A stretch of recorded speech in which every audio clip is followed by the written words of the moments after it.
ሰላም ጤና ይስጥልን የቻናላችን ተከታታዮች እንዴት ናችሁ? በዛሬ ቪዲዮአችን ቴምርን ስንጠቀም ማድረግ ስላለብን ጥንቃቄዎች ነው የምንነግራችሁ። የሚጠቅም ነገር ነው ከዚህ ቪዲዮ የምታገኙት። ቻናላችንን ላይክ፣ ሰብስክራይብ፣ ሼር ማድረግ አትርሱ። እስከመጨረሻውም ተከታተሉ። ቴምር እንደሚታወቀው ብዙ የጤና ጥቅሞች ያሉት የፍሩት አይነት ነው።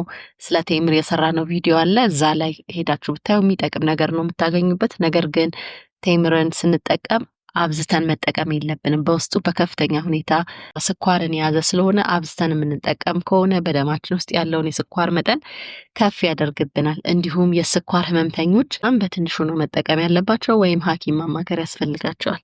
እንዲሁ የኩላሊት ህመምተኞችም ቴምርን ከመጠቀማቸው በፊት ሐኪማቸውን ማማከር ያስፈልጋል። ምክንያቱም ቴምር በከፍተኛ ሁኔታ ፖታሺየምን የያዘ ስለሆነ ሰውነታችን ውስጥ ብዙ የሆነ ፖታሺየም በሚኖርበት ሰዓት ኩላሊት ነው የሚያጣራውና የበዛውን ፖታሺየም ማጣራት ስለማይችሉ ለጤና ችግር ስለሚጋለጡ እንዲሁ የኩላሊት ህመም ያለባቸው ሰዎች ሐኪማቸውን ማማከር ያስፈልጋቸዋል ቴምርን ከመጠቀማቸው በፊት። ሌላው ቴምርን ከተጠቀምን በኋላ አፋችንን በደንብ መግሞጥሞጥ መርሳት የለብንም። ምክንያቱም ለጥርስ መበስበስ ተጋላጭነታችን ስለሚጨምር።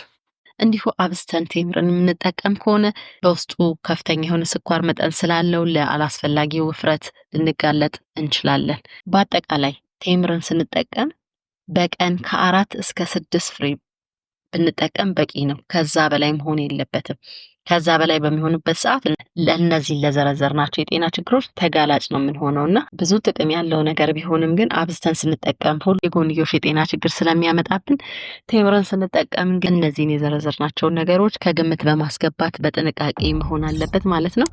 ይጠቅማችኋል ብለን ስላሰብን ነው ይህን ቪዲዮ ያዘጋጀነው። ስለተከታተላችሁ ከልብ እናመሰግናለን። ቻናላችን ላይክ፣ ሰብስክራይብ፣ ሼር ማድረግ አትርሱ። ቻው፣ ሰላም ሁኑ።